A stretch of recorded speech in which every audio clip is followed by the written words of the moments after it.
Delta 499 with service to Minneapolis has been changed to gate C4.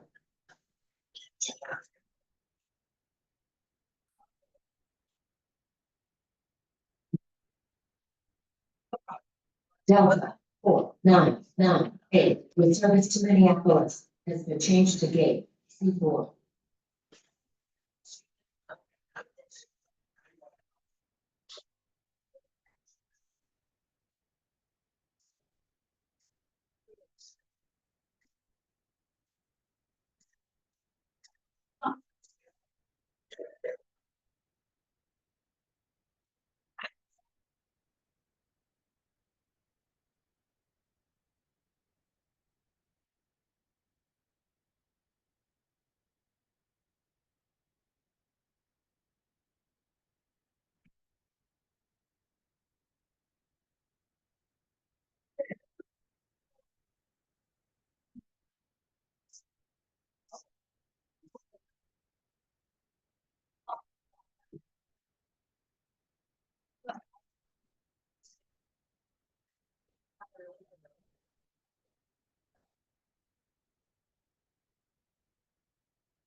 I pledge allegiance to the flag of the United States of America and to the republic for which it stands, one nation, under God, indivisible, with justice for all. Thank you. You've received the minutes of the previous meeting. What are your wishes?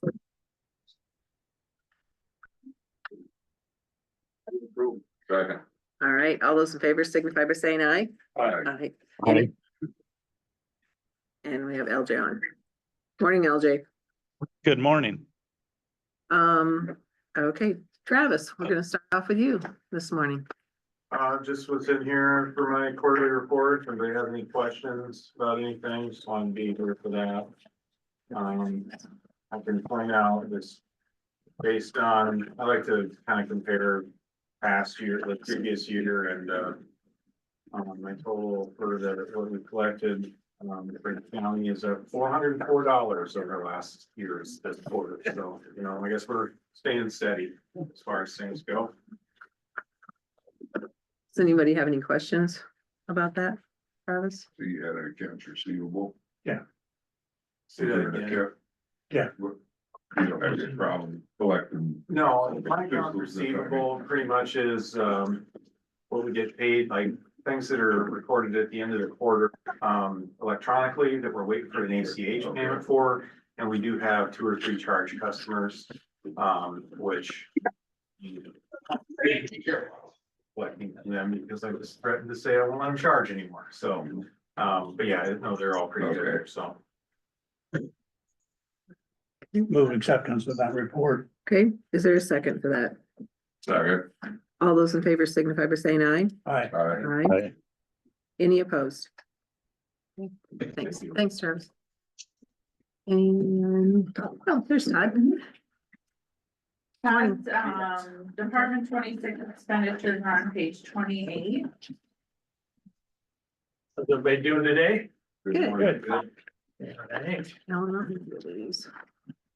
How are you? I'm doing this fine. Thanks.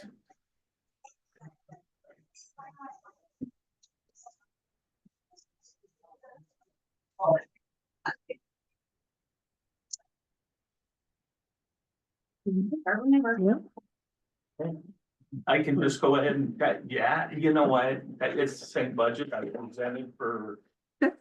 I think that we made a change, we reduced it from roughly $26,000 to $20,000 for the GA budget in fiscal year 23.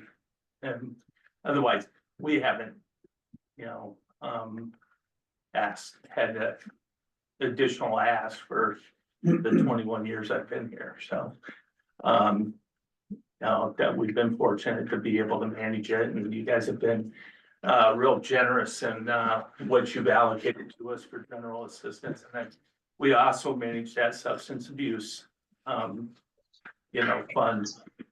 Now, I'm not sure how that's gonna look in the future. Okay, and I'm not sure if how anything's gonna look in the future, to be real honest with you. And you guys very well may be looking for somebody else to manage this fund next fiscal year, because I may not be here.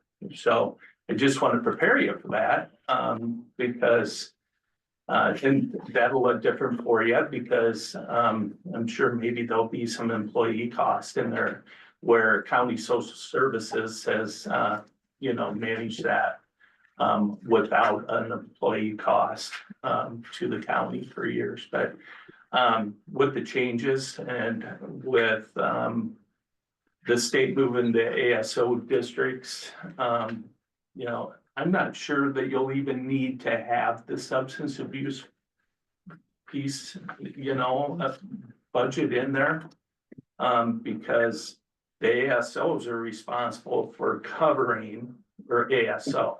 Yeah. Iowa Primary Health was awarded that contract, so, and that's for behavioral health and all addictive services, so tobacco, gambling, and substances. So I'm not sure if you'll even need that budget.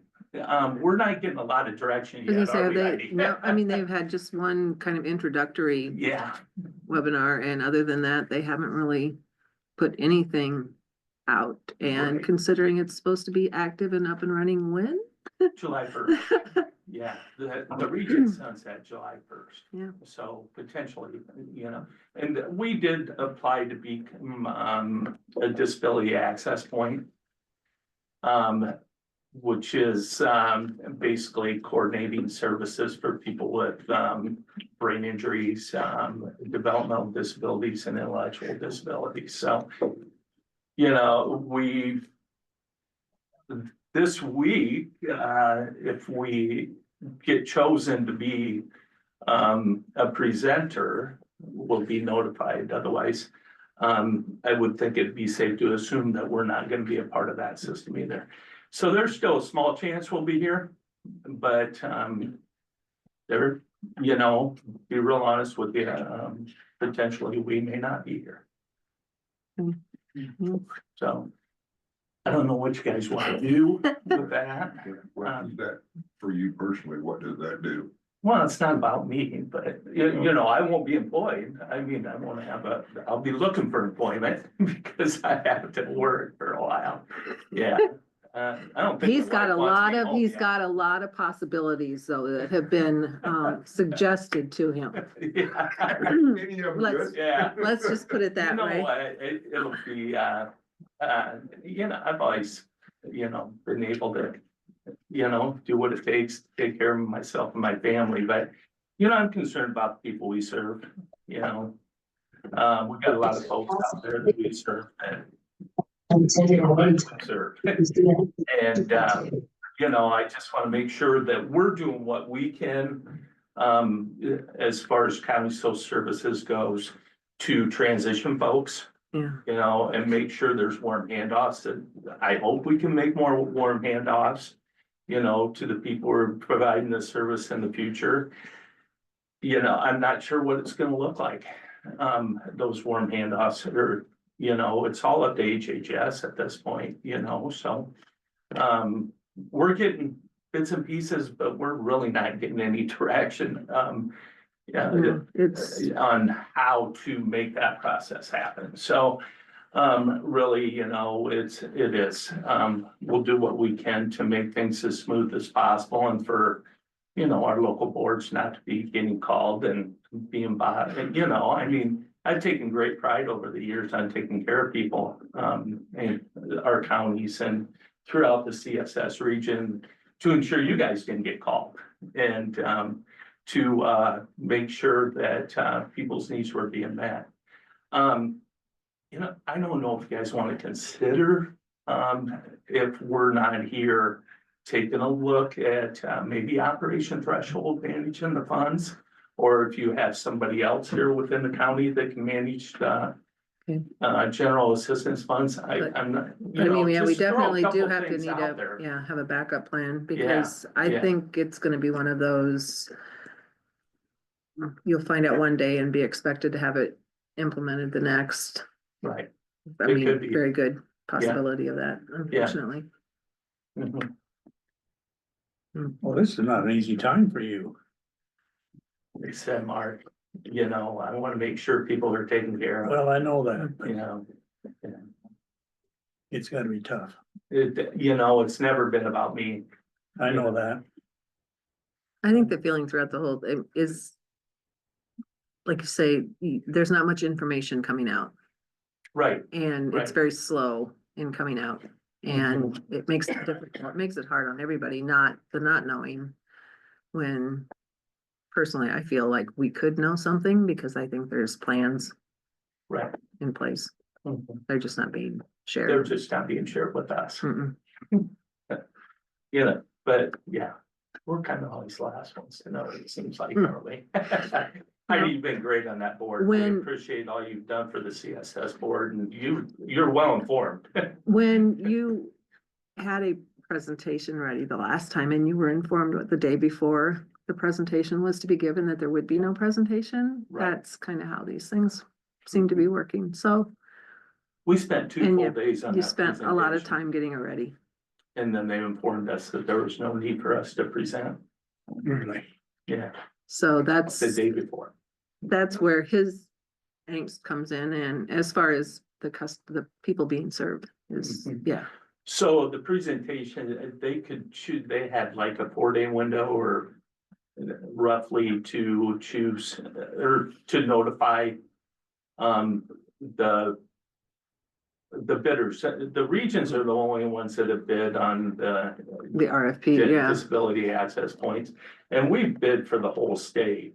County Social Services did, and so did most of the other regions, because that our original application, they came back and said, we'd like somebody to, you know, consider doing this for the whole state. So we did, and, you know, respond to the referendum, you know, of services. So with that, they had 4 days, you know, so I think they have until Wednesday to notify us. Or Tuesday, maybe it's only, yeah, it might be I tomorrow. think it's tomorrow. Yeah. 21st. And then we'll have to present on Wednesday. Is if we get chosen. So I'm guessing, I'm thinking that we're gonna probably have a pretty good idea whether or not we're gonna be an access point. By, you know, the end of the day tomorrow, but still, you just don't know. But, you know, we're gonna work with HHS. We're gonna do the best job we can, tell these fellas that we're no longer needed here. So rest assured of that, but. Well, Wow. your dedication is, we thank you for that, Todd, and Yeah, I mean, continuing on, not knowing what's going to happen and this, no one at CSS has declined services or let down. I mean, your quality is still there, so. Yeah, I think CSS has Mhm. done a good job, Yeah. but we've been fortunate. Many of the regions across the state have lost lives. You know, we've been really fortunate that our staff have hung in there with us. Of course, if we don't get that disability access point, I would imagine that people are gonna start leaving at that time. Mm. Yeah. You know, I'm planning on sticking it out until the end, so we'll see what happens. But, yeah, interesting time Yeah. for us. But anyway, that's, No, thank you. I don't foresee a need for additional funding to these, budgets, to be real honest with you. I would recommend you probably stay status quo for another year, as whatever transition happens. And see what happens through Yeah. that. Okay. Okay, Thanks, Todd. all right, thanks, you guys. Yeah. Todd, You guys have a good another, day. another subject. What's Bob Lincoln doing now? I see he's running for Black Hawk Supervisor. Did you see that? Yeah, he runs Elevate. Okay, and Elevate is, it used to be a CCBHC, a Community Mental Health Center. Basically, actually, it's kind of like Blackhawk Grundy would have been. You guys are probably familiar with Blackhawk Grundy, so, yeah, he has a mental health center, Elevate in Waterloo. They provide a whole array of services for us and actually throughout the state. You know, he's really expanded that program quite a bit over the years, but he lives in Blackhawk County, so, yeah, they had that opening, so. Yeah. He said, I'm gonna throw my hat in the ring, just see what happens. All right. Yeah, all right, All right. thanks. you Thanks, guys. Todd. Have a good one. Good luck to you. Appreciate it. Okay. And, hi, yep, we are ready. You guys. Ready? All right. What's everybody doing today? Good.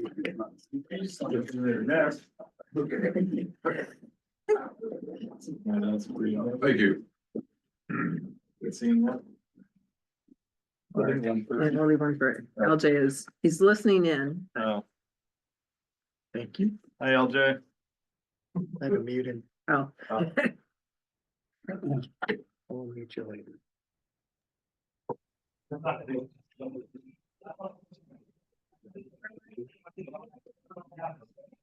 Thank you guys for your time this morning and hearing our request for this upcoming fiscal year. So we'll start just with introductions on our end. Know all of you, but Adam Sherling, president for Grundy County Memorial Hospital. I'm Rick Smith. I'm the board chair to the hospital commissioners. Lisa Pinkula, Vice President of Finance. Okay, thanks. So first, I'll just kind of orient you to what I put in your folder, since there's quite some paper there. So on your left hand side, that is just our request letter for appropriations this fiscal year. The second page is something that we get from our auditor every year, which outlines just the county levy dollars for each of the Iowa County hospitals. So just to give you a frame of reference for what those public entities levy, and then on the back page is their tax levy rates as well. One of my favorite documents is our year in review document. You can see that on the left there, which is 2024. Getting hot in here. We do call that the hot seat over there, just so you know. Yeah, no, I wore my wool jacket thinking I needed it today, and you guys are compensating well for the weather. But it's one of my favorite documents, so really just outlines the accomplishments that we have at the hospital for the year. We'll spend some time today talking about chapter 37, which is how GCMH is governed. Haven't talked about that in the past, but Jeff and LJ, I thought that'd be helpful for them. And then the last is our IHA policy priorities. And IHA is the Iowa Hospital Association. So touch a little bit on the highlight of that. Rick and Lisa will chime in as needed, kind of keep me hopefully on schedule, and moving forward. But just as a reminder, our request today is for $163,000 for operations and then $100,000 for our capital improvement. On the right-hand side is the PowerPoint slide that I'll be walking through today. I should have mentioned that. This is the same request that we've brought in prior years, probably for the last 20+ years. That's been the request from the hospital. So agenda today, we'll go over introduction just to GCMH, just as a good orientation. We'll talk through the governance, as I mentioned. We've really been on a growth journey and just experiencing unprecedented growth at the hospital. So I'll kind of show some data and stats that highlights that exciting growth journey. I mentioned the legislative priorities from IHA, which I'll touch on. Last year brought some information about the building project and updates. So now that we have completed that building project, I'll bring an update to that topic as well. And then lastly, the economic impact community benefits. Being one of the largest employers in the county, always important to understand just how vital GCMH is to Grundy County and our surrounding rural areas. And then we'll touch on our awards and recognition. So I'm fairly humble, so I don't typically spend a lot of time, but want to make sure to touch on that because the greatest reason that we are successful is just the people at GCMH, and they're extremely dedicated team members. 2/3 of our workforce lives in Grundy County, so there's a deep connection to the people that work there and then the work they do and the purpose that they do every day. Okay, so I'll kind of walk through our PowerPoint. So just some history of GCMH. You can see prior to GCMH opening in 1952, most hospitals were just physicians that went around to private homes and would do house calls. You can see in 1952, GCMH opened actually with 38 beds. So right now we're licensed for 25 beds. In 71, our nursing home long-term care facility opened up. And then in 2018 is when we transitioned those licensed beds to Western Home or Creekside. And then in 1983 through 2000, and this was not a unique story to GCMH, excuse me, but what you saw was pretty typical for most rural hospitals where rural hospitals, urban hospitals were all reimbursed at the same manner. So what that meant was as population started to shrink in rural areas, there wasn't the volume to really justify or keep ends meeting in terms of the overhead expenses to run a hospital. So that's when the federal government and CMS came up with critical access hospital designation, which is on the next slide there. That's a federal program that was created to really keep rural hospitals sustainable. It has a different reimbursement model, which is based more on the cost of your operations rather than the amount of volume that you bring in. There is a 25-bed rule, which I mentioned, and then you have to be 30 miles from the nearest hospital. And really, this program was designed to save lives. And I know that sounds cheesy, but there's a lot of white paper research that came out that spoke about mortality rate in emergency situations being higher for those that did not have access to an emergency department within 30 miles. So that was further kind of proof and justification of the importance and necessity of how to keep healthcare equitable for people living in rural versus urban areas. In 2000, we also became affiliated with Allen Hospital, which is now Unique Point Health Waterloo. So moving to slide 5, who does GCMH serve? You can see Grundy County, Hardin County, specifically Eldora community, Butler County, we serve Parkersburg and Applington, and then we do see some of the northern areas of Marshall and Tama County.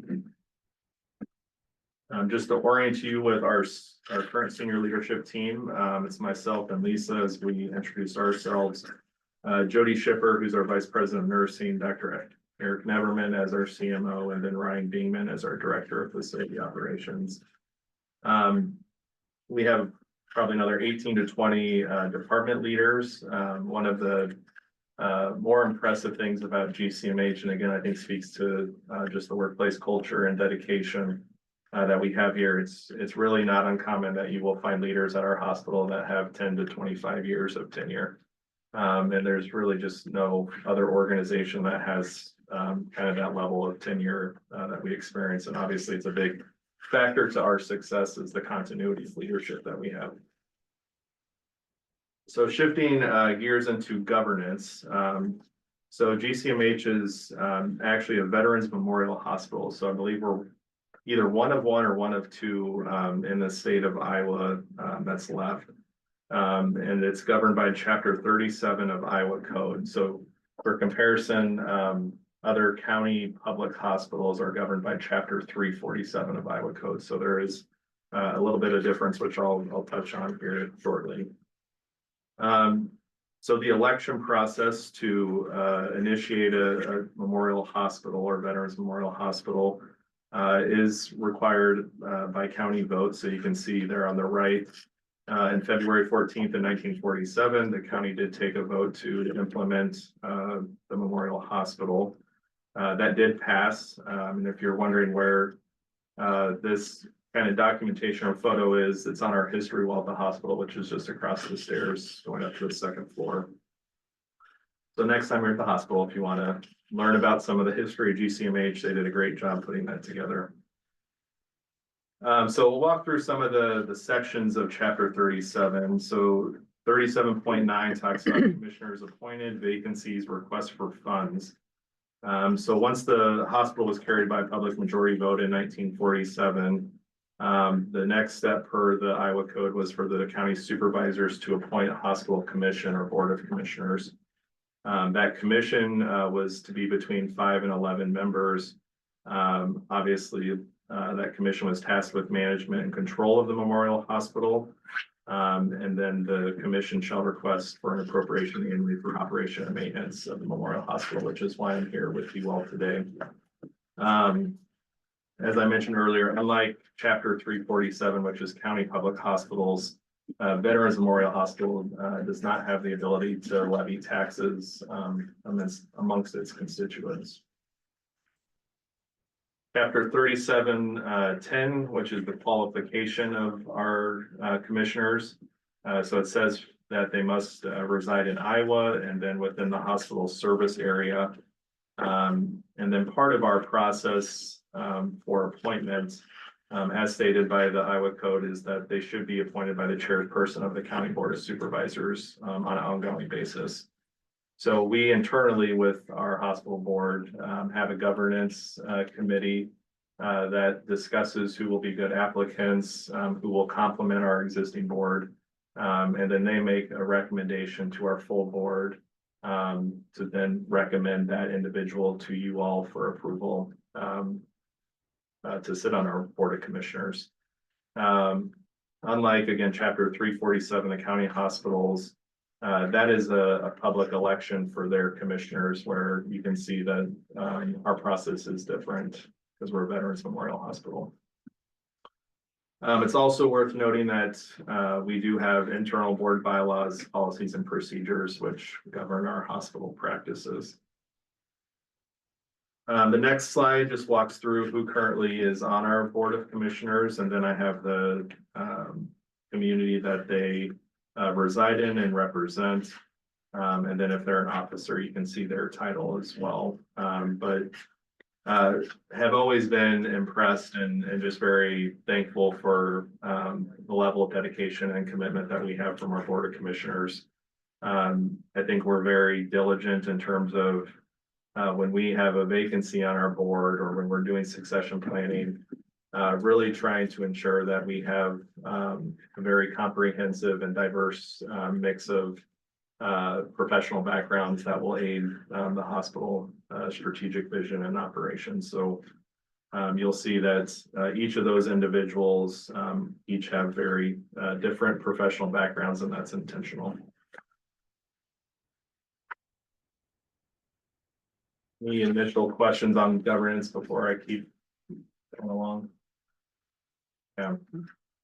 So the next handful of slides really speak to our growth story, and I think we always like to see growth because that means more patients are choosing GCMH for their healthcare services. But I think we admittedly have been a little surprised just at the level of growth that we've seen. That creates different opportunities from an operations perspective. But the first is really just highlighting our gross revenue year over year over the last 6 fiscal years. So you can see anywhere from 6 to 17% on average of annual growth over the last 6 years, which is fairly remarkable. We are on track to exceed $64 million in gross revenue, which is significantly higher than what we saw in fiscal year 20 at $36 million. Annual capital expenditure. So this is excluding large building projects like the one we just did. So this is kind of our routine annual maintenance and capital equipment needs. You can see that we're anywhere, if you exclude kind of the COVID years where there was, what I'll say, a shortage with the financial uncertainty, and then we kind of made up for that in 21.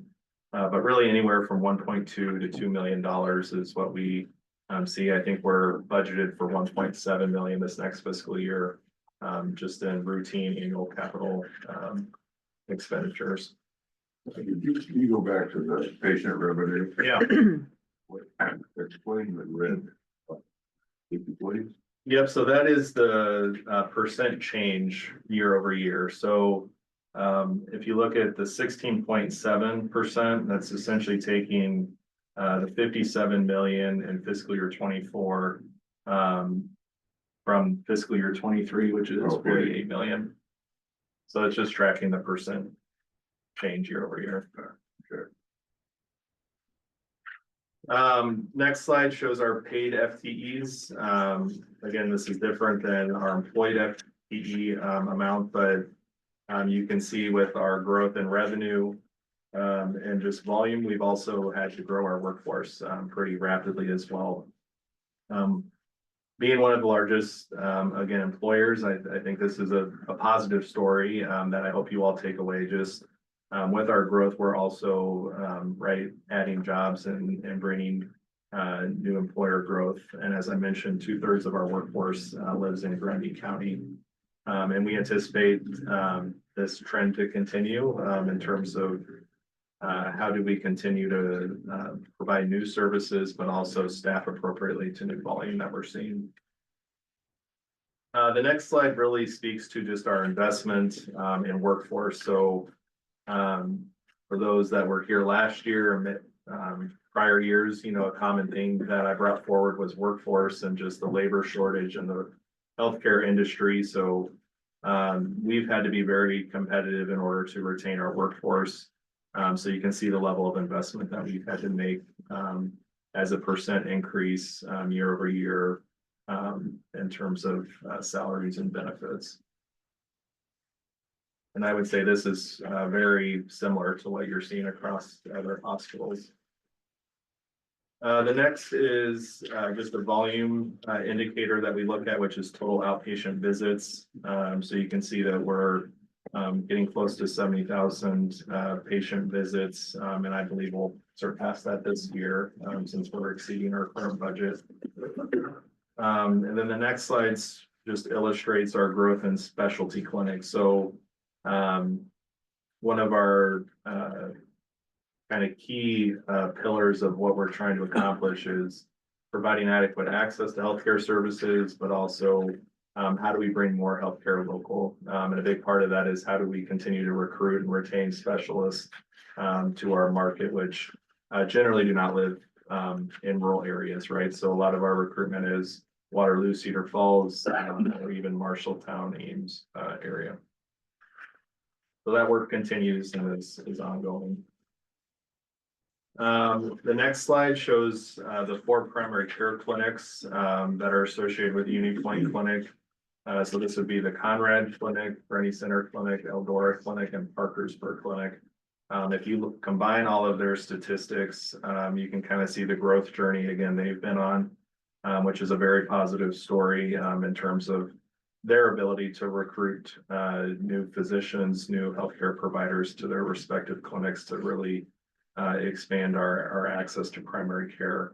One of our strategic initiatives that we're partnering with Unity Point Clinic on is how do we further expand access, specifically here in Grundy Center. So there is discussion and planning ongoing right now for a primary care walk-in clinic that would bring kind of evening weekday hours and then more expanded weekend hours. So we're hopeful in calendar year 25 that is something that we're able to bring to the community within Unity Point Clinic.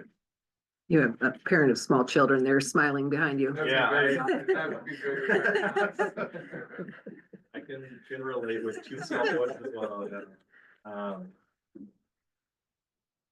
The next slide is from Iowa Hospital Association. So each year they'll put out some kind of statistics related to just the state of Iowa hospitals.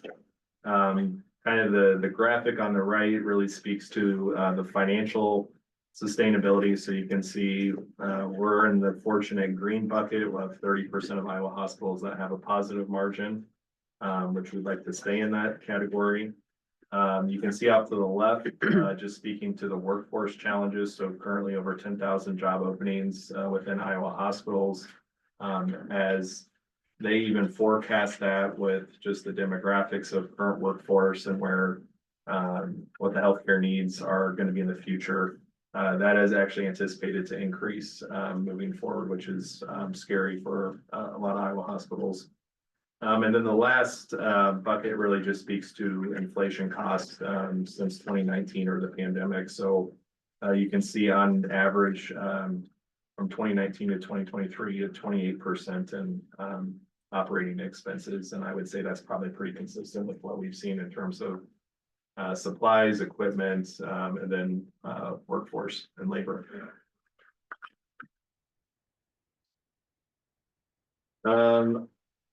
Not much has actually changed from the 25 legislative priorities for Iowa Hospital Association from last year. I will just maybe reiterate the first bullet points for financial strength and access to care, support retaining certificate of need program. It's likely that this will be brought up again in this legislative session. You want to explain what that is? Yeah. So a certificate of need is a board right now that's commissioned by the state that reviews certain amount of capital projects that exceed, I think, $1.5 million. So from Iowa Hospital Association and hospital perspective, while we're open to seeing and updates to the certificate of need program, we still feel that it's critical that retaining a certificate of need and application and approval process is important because, as Governor Reynolds just recently made in her condition of the state address, Iowa ranks one of the most affordable state in terms of healthcare. So typically what you see when there is no certificate of need law in place, private equity firms, people who generally don't even live in the state that they're working, will come in, and what you're typically seeing is ambulatory surgery centers is a big one, where they'll come in, open up kind of a very lucrative for-profit service that targets a very niche profitable service with a profitable payer mix of generally commercial based. And then that will negatively impact the hospitals because they're kind of cherry picking all the profitable services in the healthcare system. So obviously we're opposed to, the removal of the certificate of need program, and we feel that there is a lot of value there. So that is something that I've been speaking with Annette and Josh Mingers pretty extensively on. Healthcare workforce is another key priority, payer accountability, and then technology and security is the last kind of key priority that will be focused on this legislative. Again, I did put that handout, so there's a lot more detail in your folder for that as well. The next slide really talks about our building project and update. Just as a reminder, kind of the why behind, why we recently went into our $31.5 million building project, new construction and renovation. So I'll kind of skip over there since I know that's redundant for most of you in this room. But an update to our project financial overview. So again, the construction cost was $31.5 million. We as a hospital contributed $12.5 million in terms of equity that we've built up over the years. As part of our financing plan of getting new debt at a lower interest rate, we use most of our hospital equity to pay off our old county notes, which you can see were called in 2022 and then 23. And then I'm also happy to report that we were able to pay off of our parity note for $6.2 million in December of 24. So a big reason for that is the hospital association was able to get approval for what's called Medicaid directed payment programs. And that's an annual request and approval process. I think there's a little uncertainty about this program moving forward, just with the new administration. So I think time will tell what Medicaid and Medicaid reimbursement looks like. But that has been a very large benefit to GCMH. We've also seen just with the interest rate environment, our investments, specifically in CDs, has been a much greater source of non-operating revenue than what we've experienced in the past. So sitting in a very well financial position. The board obviously wanted to target the parity note just because that was a variable interest rate and I think was over 5% interest when you compare it to our fixed long-term interest rate for the USDA note at 2.125%. Any questions on that? So what's your total USD loan currently at in Adam? So it's just below 24 million. I think we have a couple. So we haven't, we've closed on the loan, but we haven't officially, finished the borrowing on the loan. So we're still making draws on the loan. So it's just under 24 million right now. When we're doing interest, we're accumulating interest right now. We're not making any payments for the first year. So in May, we'll start making principal and interest payments. We're just accumulating interest right So now. how much higher can you draw? Oh, 24.3. We're just under 24 million right now. Thank you. Does that make sense? Yep. Sorry. So if we were to increase that, we'd have to go through another approval process with the Okay. USDA. Yeah. So it is, we're approved to cap at 24.3. Thank you. We've also recently wrapped up our foundation campaign, just to tout their horn a little bit.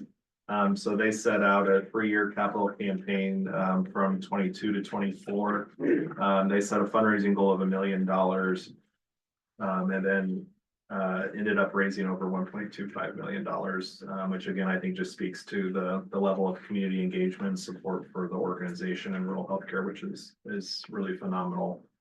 If you haven't been to our new building, there is a donor wall and recognition in our new surgery public corridor that specifically highlights all of the donors for this campaign. And then we are gearing up for our next annual fundraising event, which is the gala, which is just around the corner here on February 1st. The next slide speaks to our economic impact and the community benefits. So you can see this last year we had an economic impact of $19.6 million towards Grundy County. And then you can see the $42.4 million in total expenditures. Again, IHA calculates this with a multiplier. So if you're looking at the job number, what they look at is your direct employment, but then also indirect. So jobs that may be ancillary to running our operation. And then from a community benefit side, you can see that we touched 11,000, almost 12,000 individuals for an impact of $2.6 million. And a lot of that is educational or kind of free payment services in the healthcare realm. The next slide speaks to our awards and recognition. So you'll often hear about the wonderful culture at GCMH, which is well represented by all of the workplace awards on here. You can see, I think it's been 10 consecutive years that we have been considered an Iowa Top Workplace by the Des Moines Register. More recently, we've received some national awards by that same survey vendor, USA Today, and then healthcare industry specific. Employer choice with Waterloo's Courier, you can see that we've also received that for, I think, the last 4 years. And then what I'm probably most just proud of is the level of consistency, and then how well-rounded and comprehensive kind of our recognitions are. It's one thing to accomplish these, I think, one time, and then you don't accomplish them again. But we've been named a top 100 critical access hospital in the country for 4 straight years. Patient experience, we've received some type of national recognition since 2009. And then since 2018, we entered into our advanced accreditation with DNV, which really is optional for critical access hospitals, which monitors the level of quality of care that we provide in adherence to our regulations. I know I breezed through that, but I'll open it up if there's any questions that I can help answer, or When you receive a critical access designation, how long does that stand? it's permanent. Yep. So, Okay. You correct me. I mean, we have to meet certain regulatory requirements. Yearly? Yes, yearly. And for new rural hospitals, I'll use Marshalltown as an example. You're kind of grandfathered in, so there's not like an application process for rural hospitals to become a critical access hospital anymore. So that's an ongoing discussion within legislative circles around how to open that back up, because we're seeing larger rural community hospitals struggle just like the smaller rural hospitals previously did in the early 2000s. So whether that will take place or not, I mean, it's a national law, which I think brings a lot of unique implications, but obviously something that Chuck Grassley's been advocating for quite a while.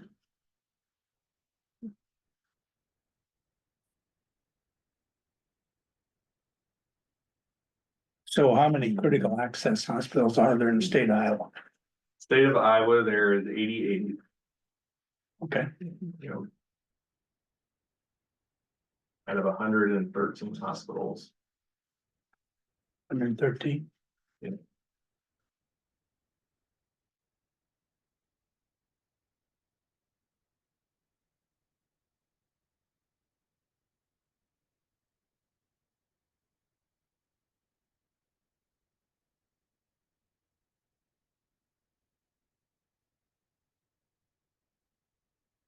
Any other questions for Adam? Yeah. I'd just like to thank the Board of Commissioners, I'm sorry, on behalf of the Board of Commissioners, I'd like to thank the supervisors, on behalf of the hospital staff. Well, I think we all know that if it weren't for the support of the county, historically, the hospital would look a lot different. In past things, it might not even exist, so we thank you very much for your support. Well, thank you. It is a top-notch facility. We do appreciate It its takes a services village. being here, for sure. We have a lot of great partners too. So. There's Okay. anything, Well, thank you again for your time and support. Much Thank you. appreciated. Thank you. Thanks. Yeah.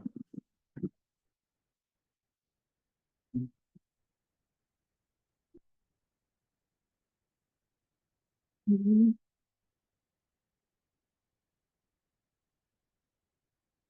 Yes.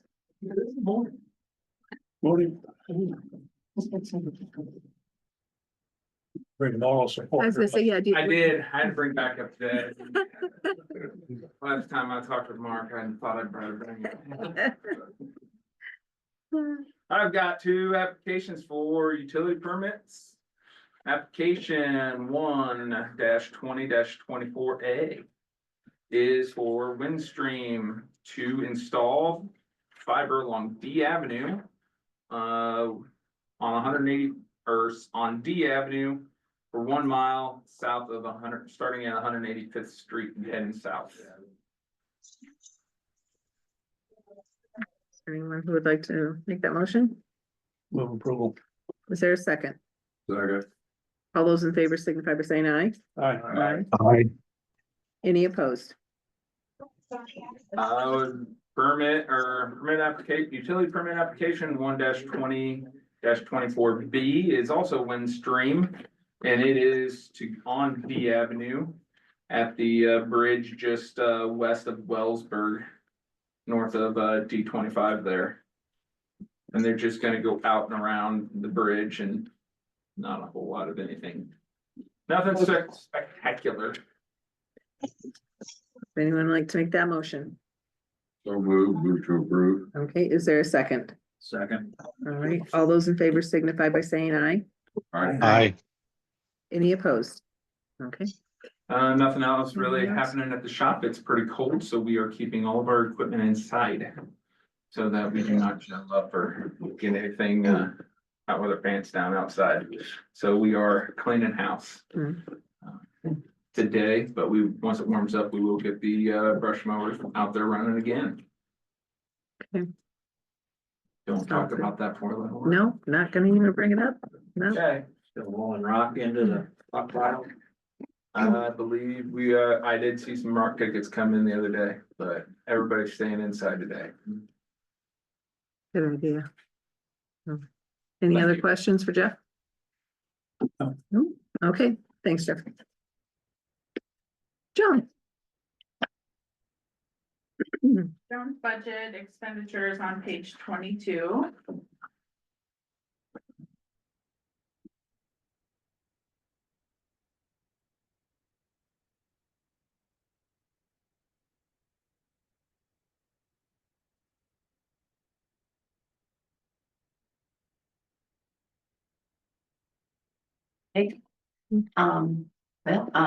Our department, once again, the priority of our department is doing claims for veterans.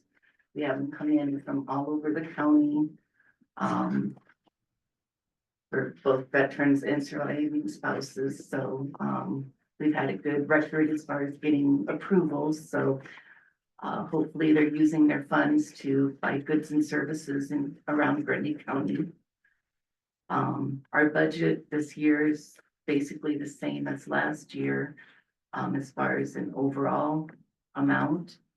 We aren't asking for any increase. There is a new grant, a new state grant for training of $3,000 this year. How that works is the cost of training will be paid by the county, and then we will ask for reimbursement from the state. We may or may not use the total 3,000. More training will be required, probably, if a new VSO comes online, then they would need to get accredited, so that's a lot more training if that would happen. So last year's budget, we had $1,800 in the category for training. We've moved those funds up to outreach and then replace the new amount for training at the $3,000. And to offset that, in the income account for veterans grants, that's increased from $10,000 last year to $13,000. And how that works is we're not allowed to decrease our overall budget. If we would do that, the state would consider that we would be supplanting funds rather than supplementing them with our allocation funds. So, we can't decrease the amount, but we can reallocate it, so. Um. Any funds that we don't use from the $10,000 allocation that is our normal, funds from the state. If we don't use those, we would need to return those to the state. The other category that was changed just a bit is in the veterans assistance down towards the bottom of the budget. We had a small category for food and provisions.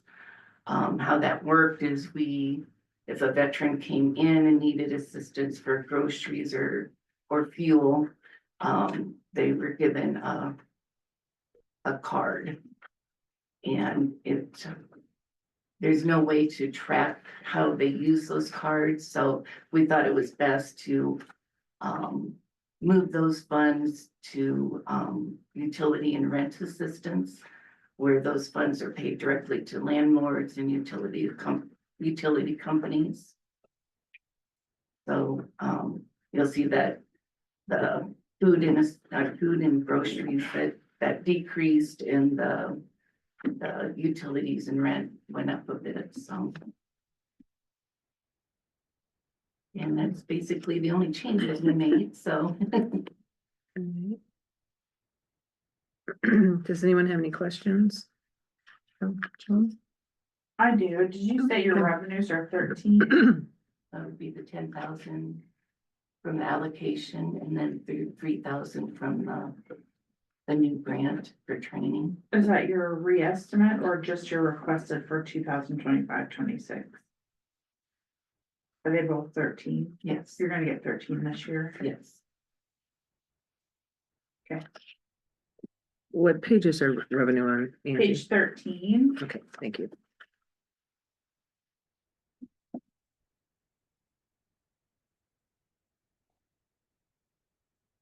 Right now, there's nothing in there, so if you want to add 13 and her reestimate and her requested.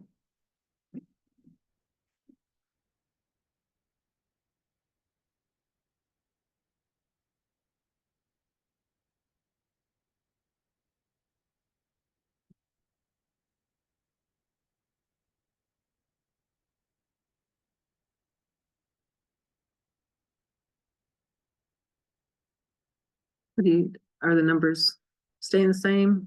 Few more all the time? How's Yeah, it? I'd say they've increased this last year, which is good. We've been doing some advertising, which I think the word is getting out. Besides, I think the veterans that have had success are telling their fellow veterans, which is good advertising for us, so.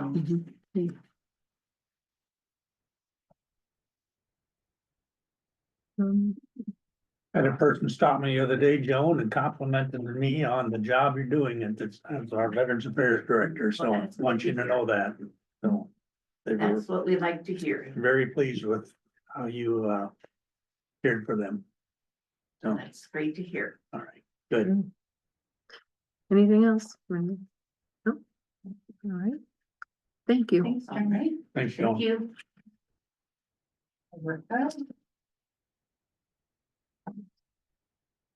Page 5 for Erica's Department 4 expenditures.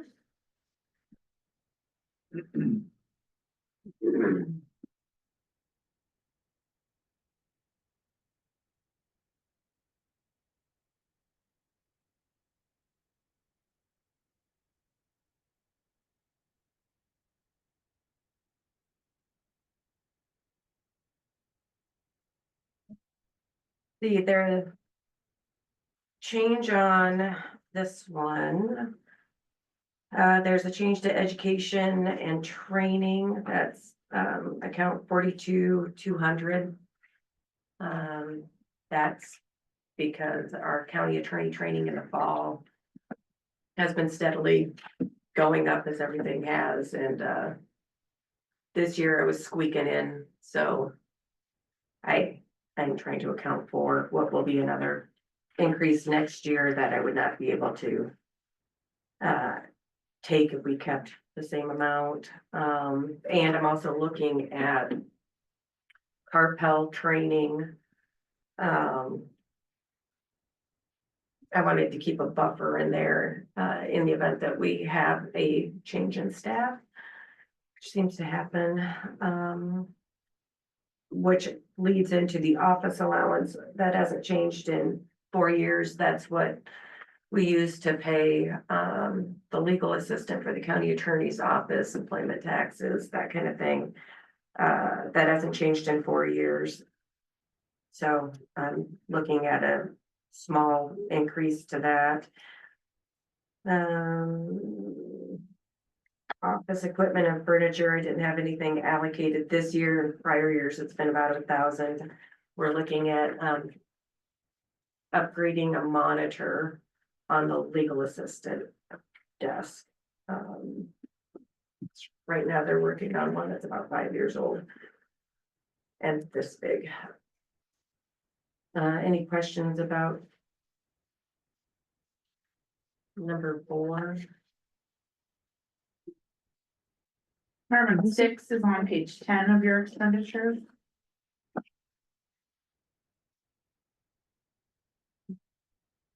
This one overall is down quite a bit. The big change there is we have a new line item ending in 32,600, but in the middle, it's 0002061530. What page are you on? Page 10 of your expenditures. Said six. Oh, it's Department 6, page 10. There you go, that makes sense. It's right in the middle, 32,600.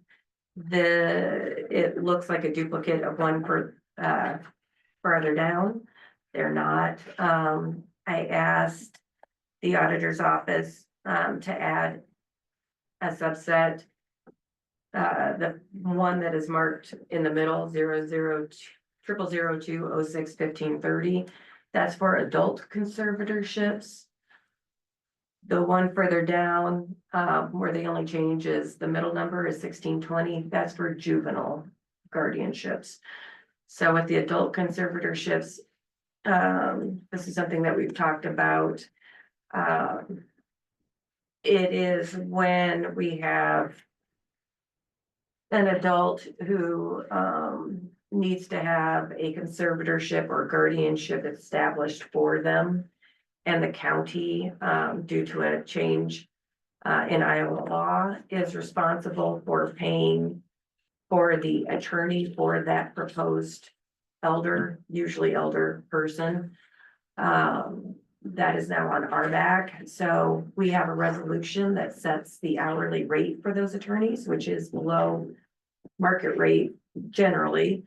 But I wanted to differentiate adult guardianships from juvenile guardianships. As juvenile guardianships, that is really more for paying a guardian ad litem for juveniles to help protect their interests when they are the victim of a crime, which I think you don't see a lot of press about that because they're juveniles. But it happens, and with the recent Iowa Supreme Court case, finding it unconstitutional for juvenile victims to testify via video. I think that having a guardian ad litem to protect their interests and help them get through the court process is going to be even more important. But anyway, segue back to the budget thing. So that's the difference or the new line item there. But overall, that budget is down. Any questions about 06? And our revenues are on page 7. Nothing really new there. That's always a surprise to me. So I don't know how to account for that because half the time people don't pay anyway, so. Any questions for Erica?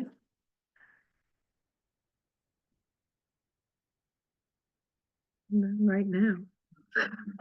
Excellent, that's what I like to hear. So this carpel is, now hear that, Almost there. is proving to be very beneficial to your office. It is, it really, really is.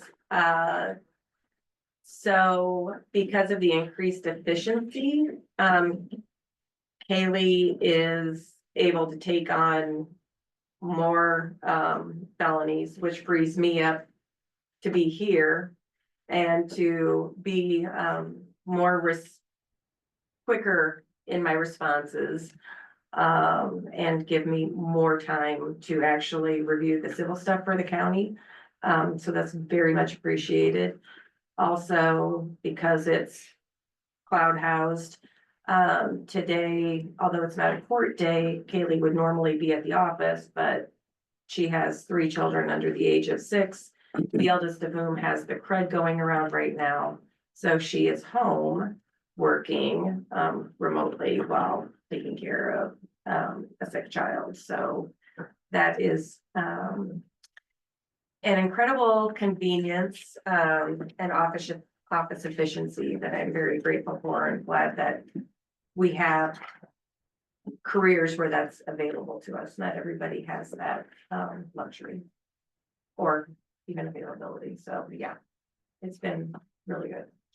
And as far as the like communication then with share, because all the documents are all shared.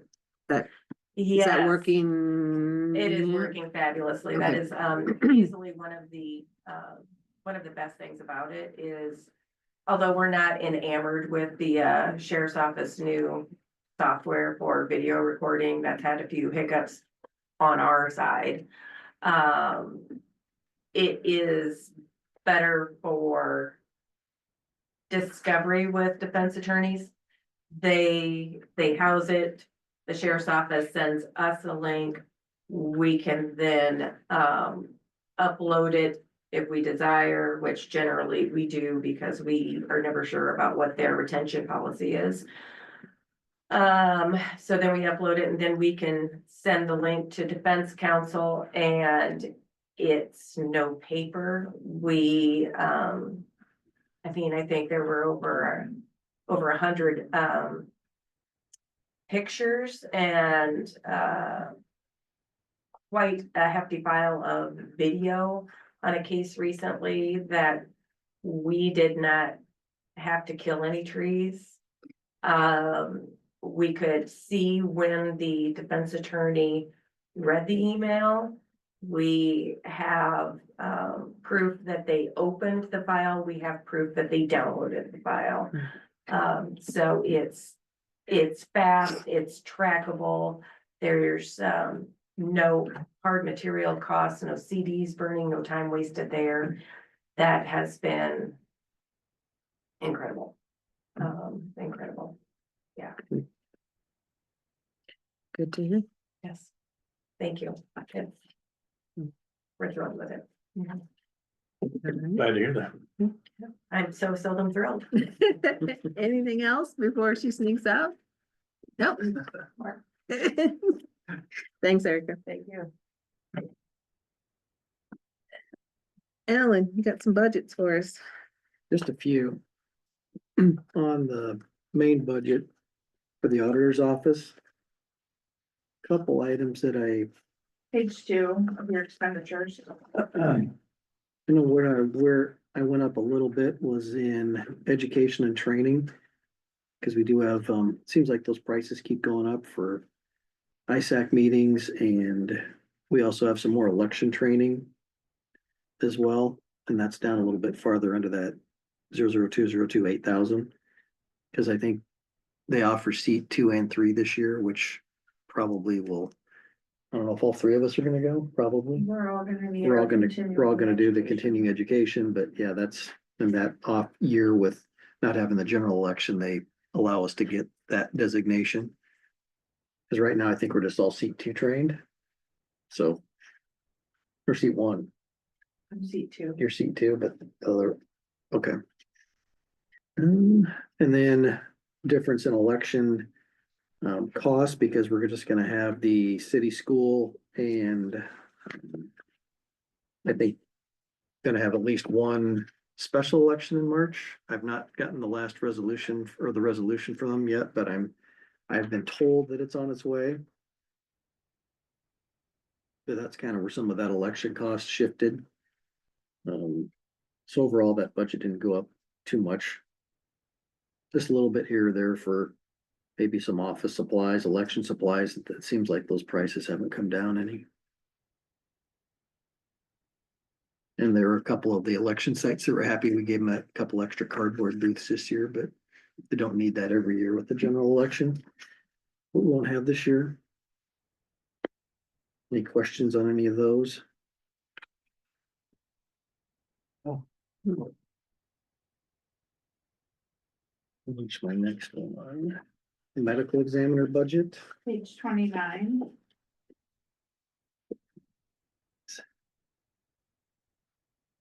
That one pretty much stayed the same. Our activity hasn't been very big this year. No. That just kind of stayed the Good same. thing. Yeah. And the next one, if there's no questions on that. The next page is the library budget. When we redid this, we left it the same. And then, as you know, they came in and they did ask for an increase to 4.5%.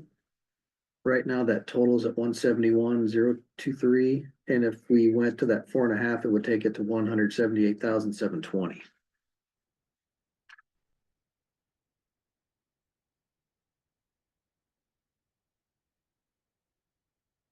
So we'll work on that another budget workshop day. And the next page is the ambulance. That one looks like it's also stayed the same since 2023. No activity there yet this year either.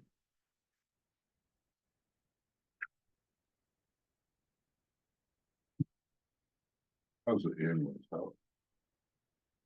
Is that a reimbursement to the local departments? What?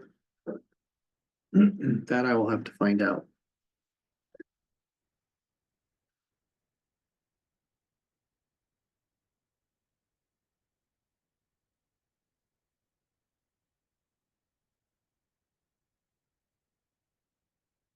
We'll find out, get back to you on that. Yeah, thank you. Then the next one's on page 36. We still have a domestic animal budget, looks like, for vet services, and that one's always just had 500 in it. We haven't used any of it in 3 years, so that one's just gonna stay the same. That's just if we have to take a dog to the, No. we're not doing anything. I don't think they do, cause I don't even think this, our city can do that, rated, because a lot of those places don't take them. Like, I mean, like they're full and they don't want us to bring them over there.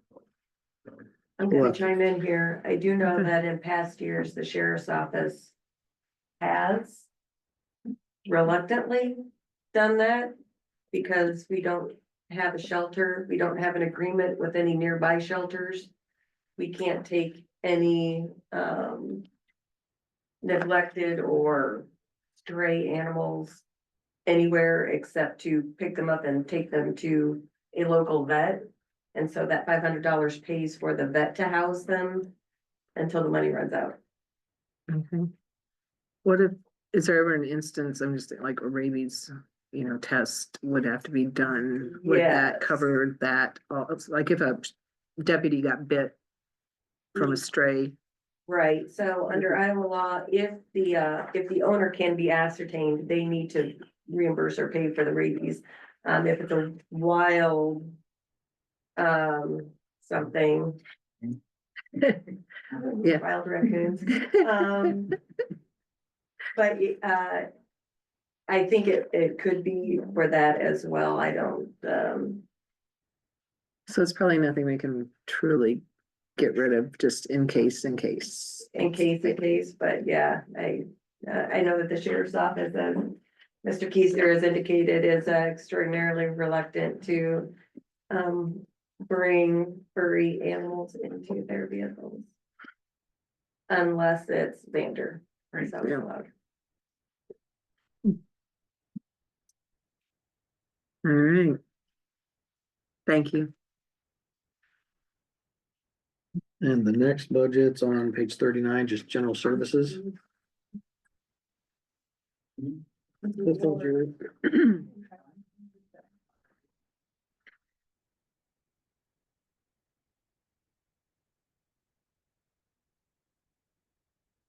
The only things that I kind of went in and raised a little bit, fertilizer and seed, I jumped that up a little bit. I did put something in wearing apparel and uniform. It's not like I think you need a white jumpsuit or anything, but just, I just noticed Buy a it. new pair of shorts. Haven't had anything in there for a while. Postage, I'm not sure if it's needed, but a little bit. The other one that I raised a little bit farther down is the public utility services for the sheriff's office, since it's a little bit larger. If that's gonna be sufficient, add another 3,500 to that budget for the year. Yeah, cause those we kind of intermingle, don't we? Like at the courthouse and the. Well, the sheriff's office is its separate one, the courthouse has a separate one, and the annex has a separate one, so they're all three different amounts right below each other, so sheriff's the first one. Then the courthouse is the second one, then the annex is that other one that's budgeted at 8,000, Okay. so they're all separate.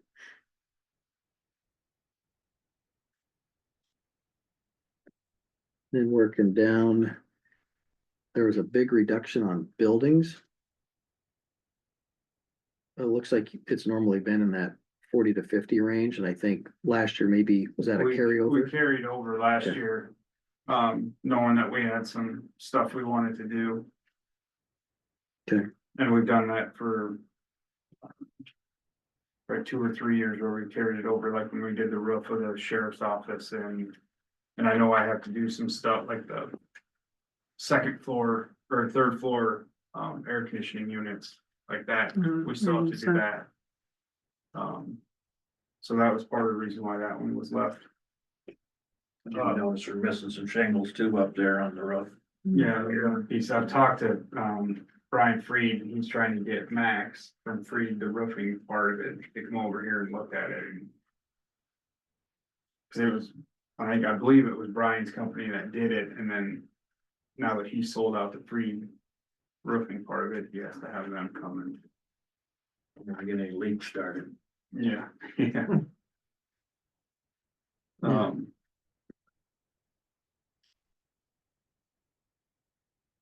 No other major changes in there. That overall budget number went down a little bit. Just under 6,000, but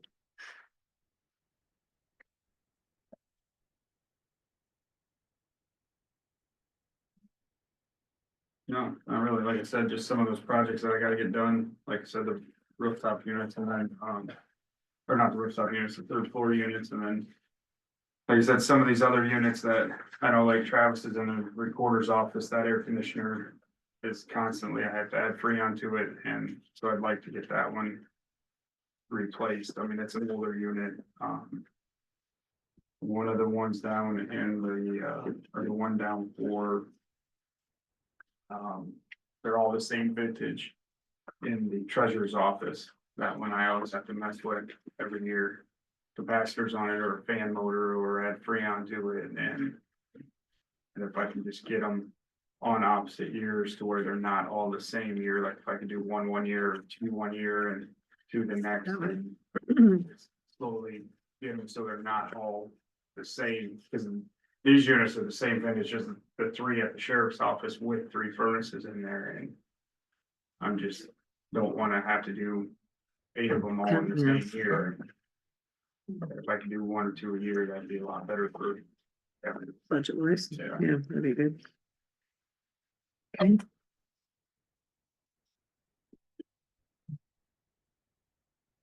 Anything else?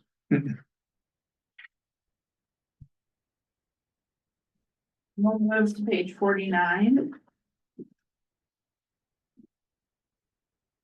Non-departmental budget, this one's pretty similar to last year, except when we go to page 2. The top, kind of like about third and fourth line down, those are the ARPA funds. So those, this last year's budget was at 1 million, so this next year will be 0. Cause those will be all expended, No, possibly. well, no, they're You would still have, allocated, they aren't Okay. spent. right, So we will have to, put a little bit in there for the, what we'll have left, yes, not quite 80. Cause it would be the conservation and. it would be more than that, because Okay. with the wellness program, we allocated like a set amount. And a lot of that has not been spent. Okay. In conservation, but I will try to get that number closer for you. But yeah, we will still have to have the funds in order to be able to Right. spend it. So that one I'll redo. Further down. There was that, your budget at the bottom for 0036903520. I think it's other treatment prevention. I think I need to put that one back in there. Cause that was the opioid funds, I believe. Cause you had budgeted 65,000 for it for last year. But there's not been anything done, no activity this year, but I think it needs to be.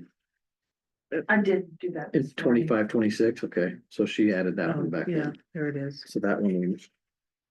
Didn't see that one originally. Yeah, well, and we'll probably budget whatever is in the fund right now. Because we don't know what the projects are gonna be this year. Okay. But there are some more possibilities coming out as to where the funds could be spent, allocated. So it'd be good to have them on hand. And there'll be more coming in, the way it sounds. Is that the, I'm sorry, is that the opioid settlement fund? Mhm. Okay. Yeah. So that can only be spent on certain. Yeah, like the 6, and that one, they haven't. ARPA started that way and then it went to spend, I mean. Yeah. Um, Get it spent. yeah, Mhm. but opioid is not changing a whole lot, but there are some. I think some different programs coming. That would be, there's a few that I've heard of that I'd like to present, so. Then on the last page. Only missed one item down there that. Fourth one from the bottom, other long-term debt. We fixed it, but it was at 41,000, it should be 410. Or 415, I think I looked it up, That's 415. 415 for the payment. And 25, 26 on that bond.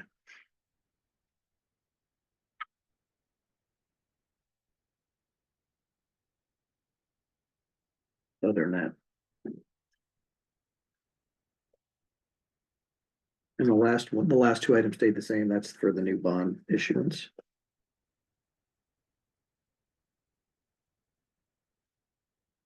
Cause we'll make a payment in June. On that.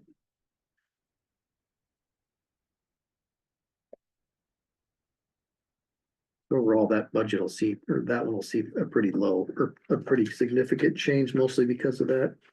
ARPA fund being a lot less. Mhm.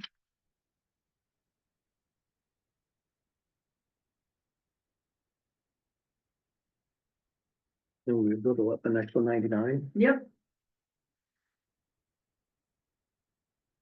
This one didn't really see any changes. Fund.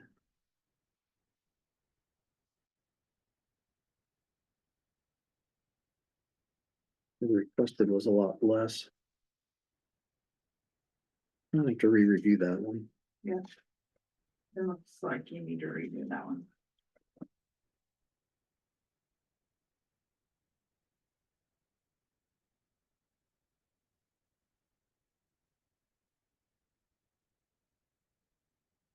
Yeah, we'll review that one. I think we'll come back and look at that one again. Page 45 is juvenile probation.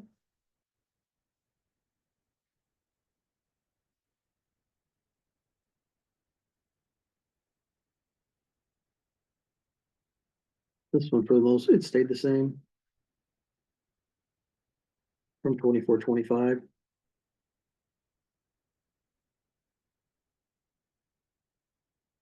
Haven't had any bills recently, so things have been good. I think they're just aging out. Possibility. Well, I haven't seen anything that we've had to pay in a little while for them.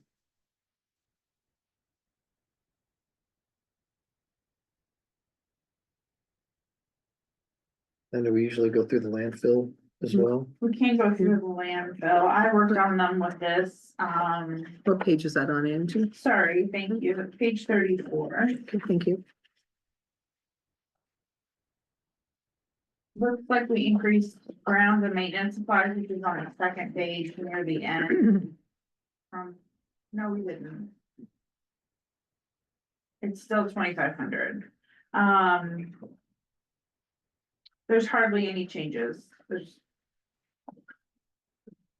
There were no big projects they wanted to do.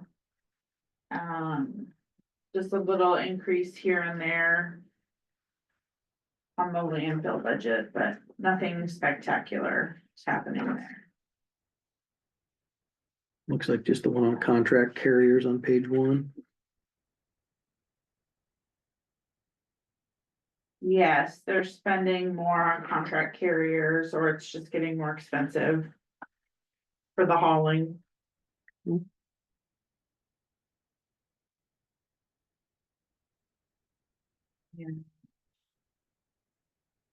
The revenue is on page 22.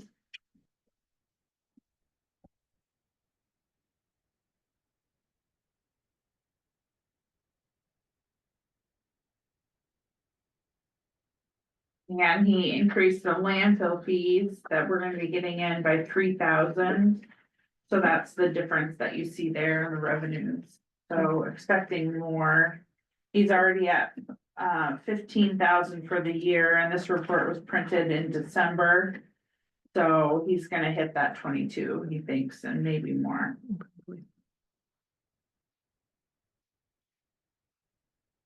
That's it.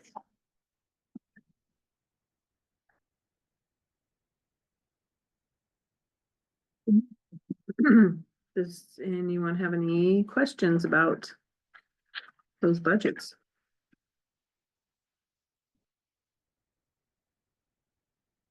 You guys have had your book for a couple weeks. Anything that you wanna talk about? Any notes or anything? Yeah.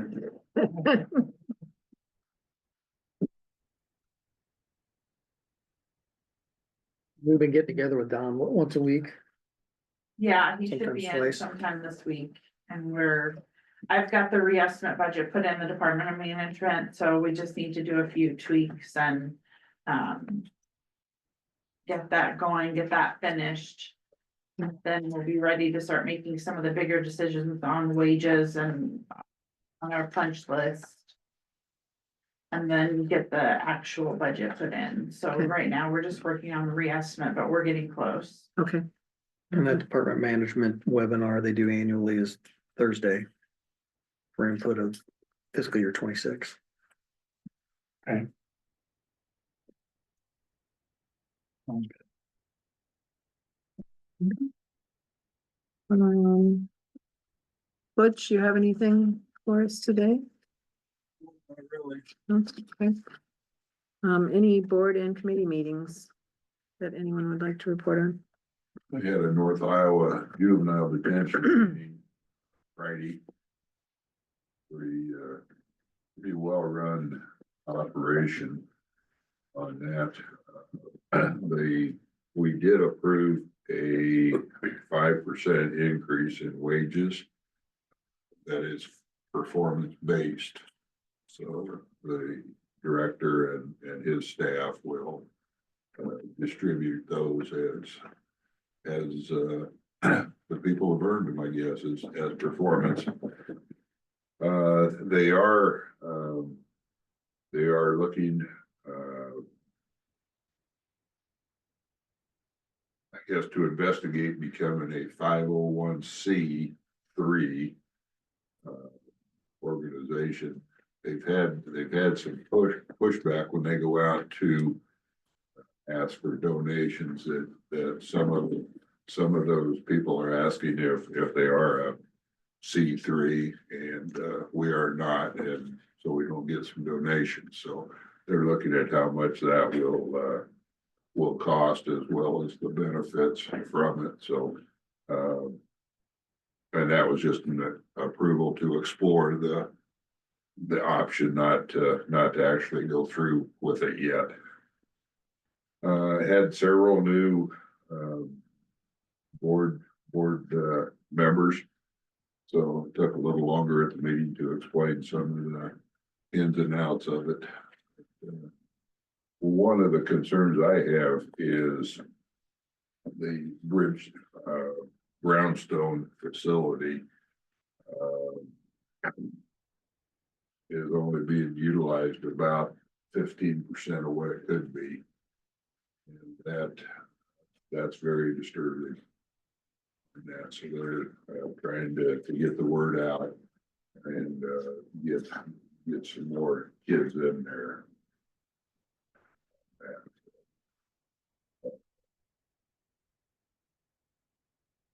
I think that's the highlights of that meeting. Yep, what'd you think of the new officers' school? Very informative,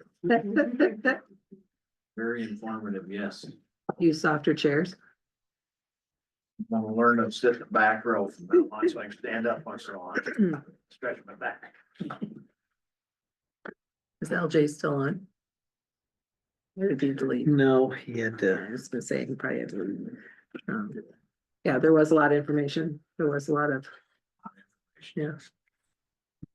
Vic, what was your take? I found it, after serving one term, I found it better the second time around, because I understood kind of what they were talking about. The informational overload that they throw at you is just like, whoa, wait a minute, I can't. I like the second day better when it was strictly just Oh, yeah, supervisors, you know. it's more geared towards, yeah. But And after luncheon and that, when they could actually sit down and talk with different supervisors from around the state, it's quite interesting to hear everybody's problems, and I feel pretty lucky here in Grundy County, really. Listening to a lot of the other counties. that's kind of always been. Seems like my- they don't get along too good with some of their department heads, and this and that. That's kind of always We're been. my pretty lucky. takeaway. So, is there anything else to I come? was supposed to have been in College Jack on Oh, yeah. Thursday, but I was out of commission. Okay. So. Anything else? If not, I would take a motion to adjourn. I'll move. Second. All right, all those in favor signify by saying aye. Aye. Aye. Hey. Any opposed? Thank you. Maybe my lady is. Yeah, that changes.